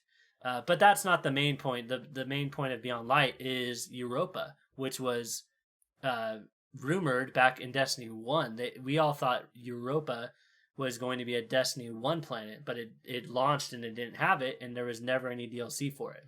So this is a big one for Destiny 2. Beyond Light will basically wipe out half the game. They're wiping out 4 planets. They're adding 2, and they're going to be adding on more throughout the year and into next year as well. So they're basically their whole point with this is they want to get rid of a lot of these assets so that they can kind of have a fresh start. And the game file was getting too big. They didn't like that it was over 100 gigs. Oh, they had the Call of Duty problem? Yeah, they had the Call of Duty problem. So they said, you know what? Destiny 1 got like that too. They looked at the planets that people weren't really playing that often. So it's kind of our fault if you see a planet going away, you weren't playing it enough. So the weird thing is they're getting rid of, this is getting in the weeds a little bit, but they're getting rid of all the strikes tied to those planets. Oh, wow. Which is like half the strikes.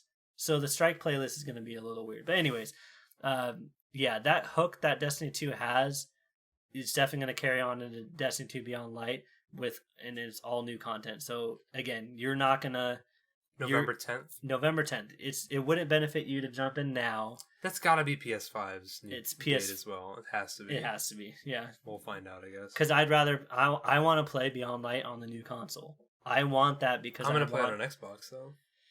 You're going to have 60 frames though, right? On the One X, maybe? I don't know. Well, I'm buying... Probably so, not. I have to buy the Series X. We didn't get into this. You're going to buy the Series X? I'm going to have to buy both. I'm still undecided. But again... You're undecided, but you have to buy it. I have to buy it. That's the problem is... You know what? I'm going to buy it on Stadia. Gross.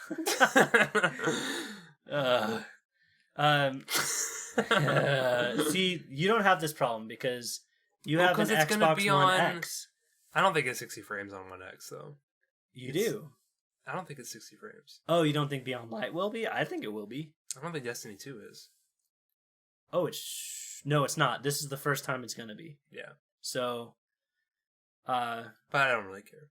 Okay. It's on Game Pass. And it's free, so you get everything for free. So it's included with Game Pass. Yeah. Which I'm already going to keep just to play Dragon Quest XI when it comes out. Okay, December 4th. I'll download it on, even if it's my Xbox One S, I will download it. But again, I'm probably gonna buy it on PlayStation 5 to play with all my buddies. We don't have to buy it again, right? I mean, no, it's like a free upgrade. No, you have to buy that content on that console. It's weird.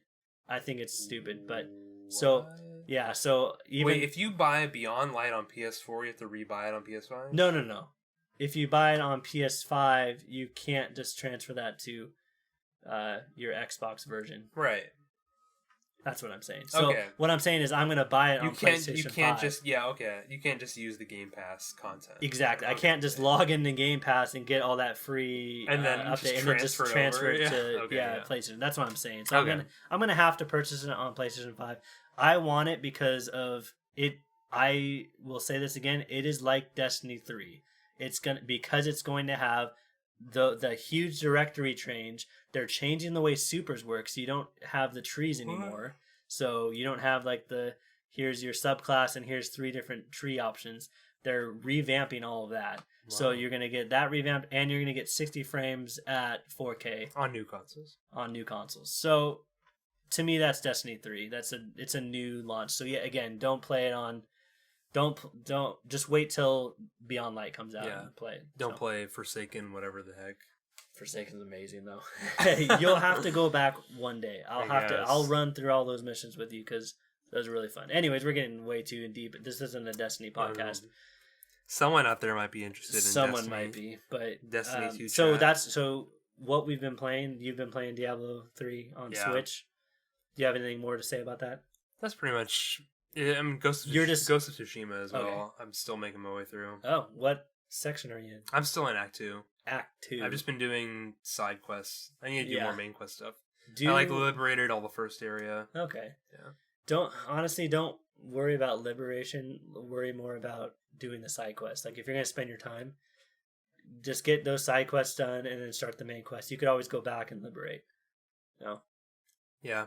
It was just fun. It is fun. It is fun. I just wanted to clear the map. I got stuck in Act 2 as well. I just wanted to clear the map. I got stuck in Act 2 and I I forced myself to go back to the main quest because I was like, okay, I need to finish this thing. Yeah.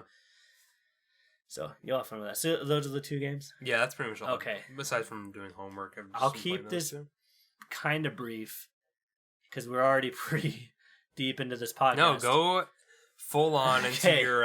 Is that what you're gonna go into? No. Oh, okay. That's why I want the next segment. Keep this brief then. Yeah, the next segment I want to go in depth on, but that's why I want to keep what I've been playing brief. Basically, I got into this weird kick of going back and re-downloading every single battle royale that I've ever heard of or owned or whatever. They're all free to play anyways. Okay, I'm just gonna leave. Yeah, so and I just wanted to see. I wanted to see how far battle royals have come. So I had PUBG because it's free on PlayStation Plus this month, I believe. I've never played PUBG. So there's PUBG, PlayerUnknown's Battlegrounds, right? Yes. There is obviously Fortnite. So I jumped into PUBG and I was like, "Oh, this is old. This feels old." It was I got about 6 or 7 kills on my first match, but it felt old. It was all bots. And just didn't tell you. It probably was, honestly. And it just feels old. There's so many advances in the newer. Well, that game predates Fortnite. Yeah. So then I played Fortnite a little bit. Again, I think Fortnite's one of the best games of the generation. What the heck? But it's not for me. What kind of claim is that? It's an easy claim. It's facts.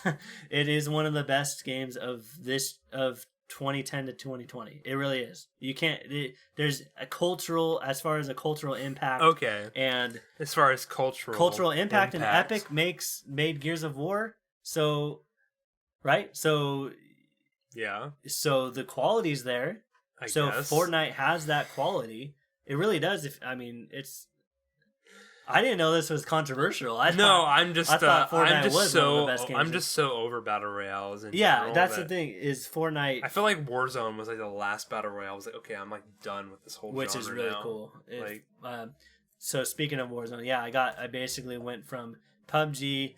Jumped into Fortnite. Okay. Jumped into something called Realm Royale. Yeah, I've heard of that. Which was like a ripoff. Is that dead now? No, there was people in it. There was people in it, and I found a match pretty quickly. Everyone said that when all these battle royales would be out, that they would all just cannibalize each other. And it's kind of crazy how they found their own personal, their own. It's so weird to me how so many of them are actually thriving. How do they still go? Yeah. Like, how do Apex Legends, Fortnite, Realm Royale, Warzone, how did all these games exist in the same? Didn't Battlefield 5's Battle Royale? I guess you could say could say the same about shooters back in the early 2000s, though. But there was plenty of shooters that everyone played and had their people, like right? Medal of Honor, Rising Sun. Yeah. No, you had your Call of Duties, your Halos. You know. Yeah, I guess so. You had your Dooms. I guess that's true. It's just a new genre, really. Yeah. So all of them I played were very different. Besides Realm Royale introduced some cool things, like you pick a class now, like in Realm Royale, where it's like Rogue, Hunter, Warrior, Mage, whatever. Okay, so whatever. I'll keep this brief. So I went into Realm Royale. I went into Apex because I think that was next in line as far as coming out. As far as the big ones, I went into Apex. There was a new season out. Cool. It was cool. Then I went into Apex. Actually, did evolve that genre a lot with pinging, the ping system. Oh yeah. You could literally ping anything, and it shows exactly what it is, and it calls it out. And I wish Warzone had that. It's really cool. It kind of does, but it's not. It changes the whole thing, and then reviving your teammates after they die. There's you can revive them if they're down, but also you can revive them at some checkpoint or whatever later on. So I played through that, then I played through Warzone. I played a match of Warzone, and then I played a match of there's a new one called there's a new one called Hyperscape. Okay. And it's a Ubisoft battle royale. Yawn. I mean, it's okay. It was really cool until I played a match, because they do this really cool big intro like training session, and there's a cool story where it's 50 years in the future and no one likes real life, so everyone's in VR. And then there's a cool there's a game that everyone plays in VR called Hyperscape, and you're playing that game, so it's kind of meta. But then so I played that. It was cool. It's just unbalanced, so you can't it's boring. Then I went into my next and my last battle royale, and it's called Spellbreak. Oh, okay. So this one is blowing up right now. You have top streamers. You got Gathalion. You got I'm pretty sure Ninja played it and stuff. So basically you got all these top streamers playing it, and it is badass. It is good. Like Why? This. So it is the Last Airbender battle royale. What the heck? So if you like the Last Airbender, the TV show, the animated series, you'll like this game. If you like, it's basically your mage battle royale. So you're a battle mage. Okay. So you're floating around. You basically can hover. Yeah, I saw you post a clip of you just floating around. Yeah. Flying around. Yeah, you hover. It's in like kind of a medieval looking world, but like kind of warlocky, where it's like floating islands everywhere. You have different power. You have two different power gloves, I guess, or gauntlets, right? So you have one gauntlet that has fire, and then you have another gauntlet that has lightning, right? Or you can mix and match them. There's poison. So you have, in each set of gauntlets is your left triggers and your right triggers. So it's pretty intuitive, but as far as the gauntlets go. But the cool thing about the game is you can combine those powers and abilities. So you can basically in your left hand you could blow up or shoot a smoke cloud at someone, and it creates this giant smoke cloud where they slow down and they can't run as fast, and it's green and it's like poisoning them a little bit. But then you can electrify it with your other glove, the other power or whatever, and do massive amounts of damage. So you could do combos like that. You don't even need teammates for that, but the teammate could potentially do that as well. But the game just is fun to play. If you download it for free I think it's on Switch, PlayStation, and Xbox. For free. Oh, wow. It's a free game, free to play. It's a battle royale, but if you download it for free, I suggest just download it and play the first opening tutorial. They don't throw you into a match. They throw you into this really cool tutorial where they explain things and they teach you how to do things. And what was it called again? Spellbreak. Okay. Spellbreak? Yeah, write that down. So listening at home. Yeah, if you're listening at home. Spellbreak, you've probably already heard of it if you're listening to this podcast, because it's everywhere right now. Everyone's posting about it. Top streamers are streaming it. So it is a cool new battle royale. I think it might be another fad. I don't know. We'll see. But it's different. Is Valorant there's still no big? Yeah, I don't know what that is. You don't know what that is? That's the new game. That's the big game. Oh, that's on PC. The Counter-Strike PC clone. Yeah. But it's not on consoles, is it? I don't think so. Nah. That is still around. I see that around. But anyways, again, I'm not a huge Battle Royale fan, but I just had But you played all of them. I literally, and then I deleted all of them. So the only one I kept was Spellbreak and Warzone, because those are the two newer ones. So, I don't really like Battle Royales, and they're not my type of game. They have some fun things to it, and I like playing it with people. Yeah. If you have a group that you go in with, even just duos, it's fun to go in with a buddy and coordinate. But again, I could play that for a couple matches and then I'm done. Anyway, so I'll move on from that. That's what I was playing this week. Besides, it's quite a journey. I'll also throw in Warframe. You played Warframe this week? This is my spring cleaning for PlayStation 5. I'm preparing for PlayStation 5. I went through all my PS4 games that I bought. Some of them I bought and I didn't even play. I didn't even load up. So I basically went through and I re-downloaded all the games that I was like, oh wait, I never even played this, and it's on my PS4. Yeah. Before I jumped to PS5, maybe I should give this a shot. So I kind of did that. So besides the Battle Royales, I played Warframe, Conan Exiles or whatever. And I think I'm into Mad Max right now. So literally the most random, I never played that one. The most random group of games you've ever heard of. But I haven't been playing anything cool this week. I'll tell you that. Spellbreak was the coolest thing I played. Well, you said you had the new game, yeah. retro game review. I did beat one game, and you want to segue into that? Yeah, we can go into that. Okay, I have a retro game review. It's not too official because I didn't necessarily prepare for this, but I did beat a retro game, and it really is, I guess you could call it retro nowadays. Nowadays, yeah. It's an Xbox original. Also, I think it was on PlayStation 2, but I played it on Xbox One S right now, but it's an Xbox original game. It's called Star Wars Racer Revenge. This isn't it's not Star Wars Episode 1 Racer. Which just released on Switch, right? And PlayStation? Yeah. But you played this on PS4, right?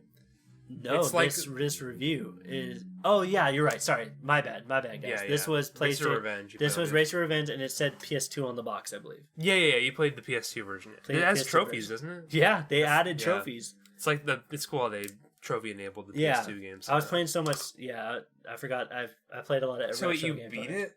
Yeah, so I beat it. Now, there's no campaign. There is a couple cutscenes. Yeah, you just play races, right? You play races. You play like a... So I played this when it came out, when I was a kid.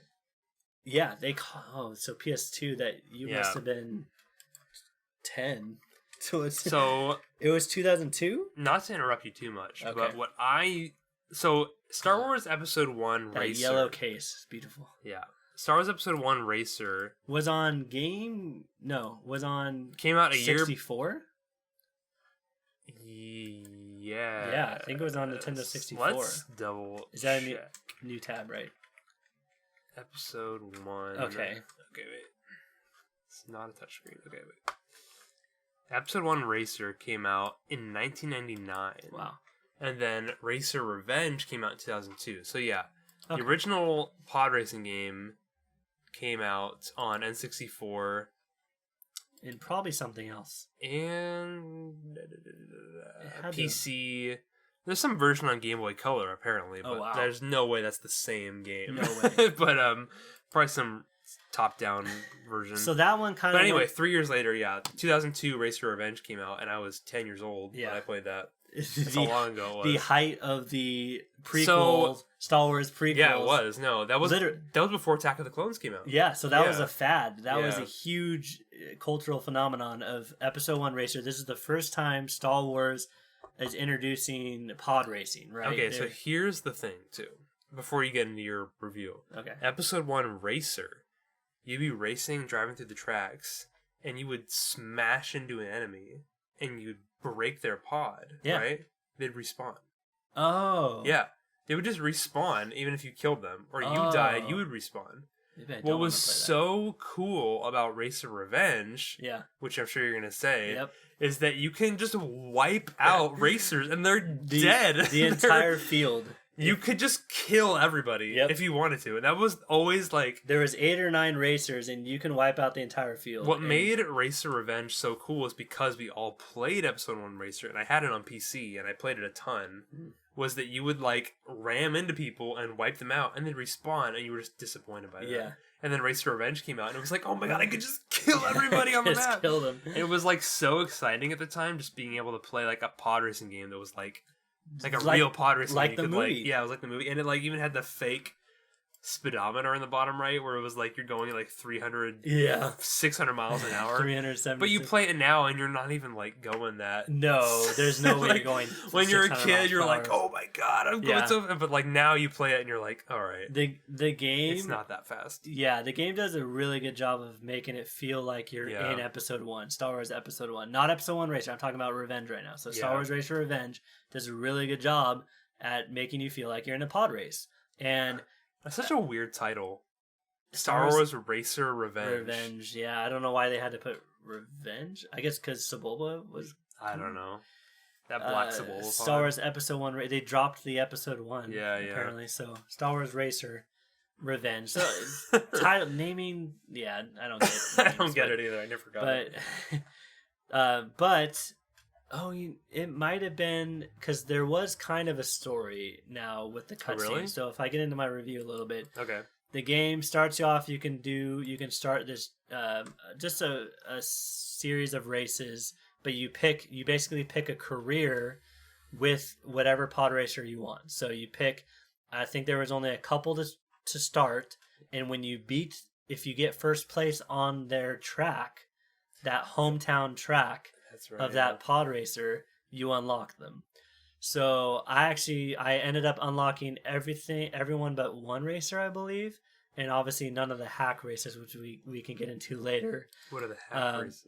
You have to hack into the game to get them, so we'll talk about that later. But basically, the campaign is more of just here's a series of races. It's a cup, right? So it's you win these 3 races and you advance to the next segment, and then you win another 3, and then I think a 4 race thing. Okay. So there's a ton of maps. I forgot how many maps were in this game.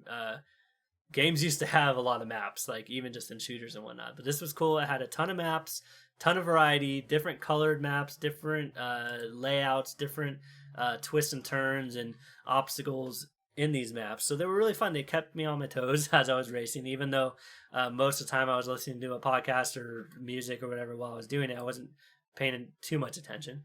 But then I got to there is a cutscene in the beginning, I believe.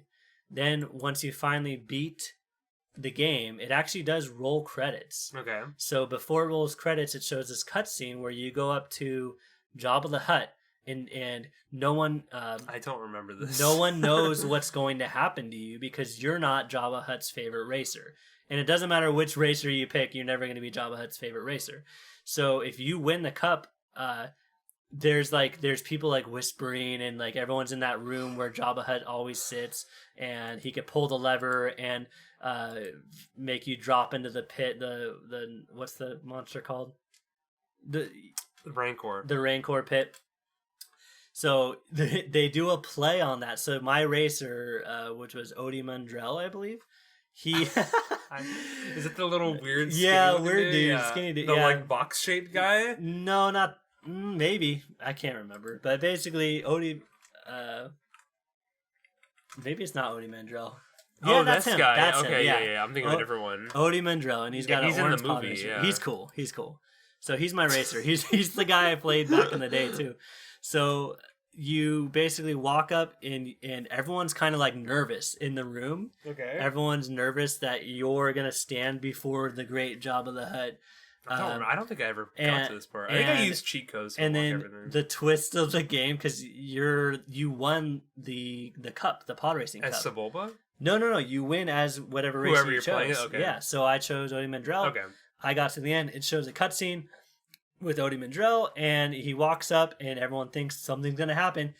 Jabba the Hutt pulls this lever, and you don't fall into the Rancor pit. You actually, something rises up like a little platform holding a trophy, and then you go up and you grab this trophy, and then you start dancing with it like a Fortnite dance. That's it. Like that's the game. Like there's actually a cutscene for that.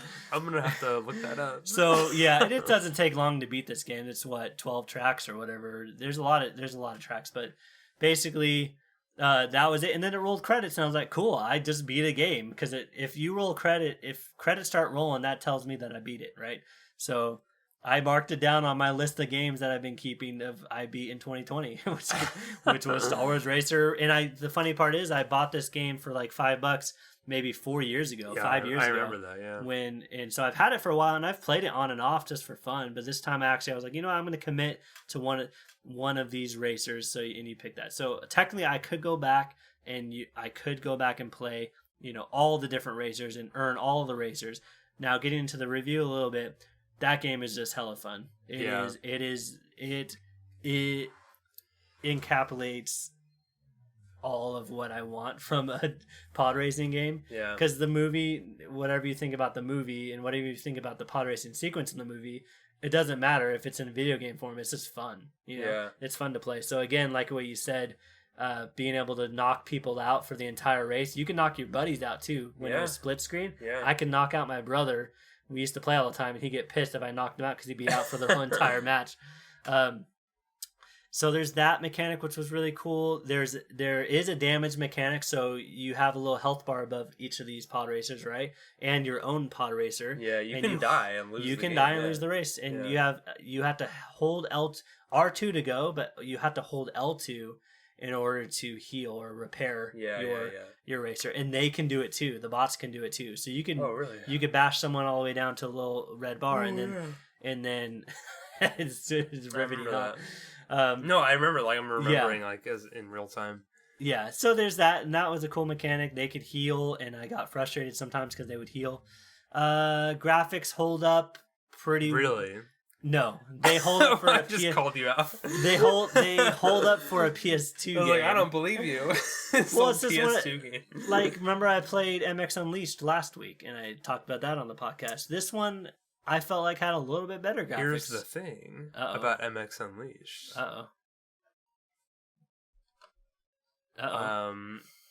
Star Wars Racer Revenge was developed by Rainbow Studios. They also made... No! It's the same team. No wonder I like it! And remember, I was mentioning to you, like, I never played MX Unleashed, but I loved this game called ATV Off-Road Fury. They made that too? They also made that game. Oh my god. It's the same developer making, at the time... They copy and pasted their games on they just copied and pasted all their racing games. That's why it felt so good. Yeah. It literally, they had the racing mechanic down. So I'd never played ATV Off-Road Fury, but I played MX Unleashed. I played MX versus ATV Unleashed right there. I see that. And they're still around. They made this Monster Jam game last year. Dude, now I gotta try that. Oh, MX Nordic. versus ATV All Out was 2019? Crazy. 2018? Okay, maybe I'm gonna have to check these guys out because again, so without even knowing, I played 2 of their games in the past 2 weeks without even knowing it. Realizing it. And I didn't beat MX Unleashed, but it's fun. Both of the games are fun.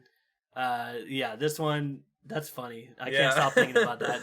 I'm gonna have to go home and play it and feel it out. See if I could see the different split screen. It kind of has similar aesthetics, yeah. Similar mechanics too, maybe. The feel of the pod racer, they did nail it.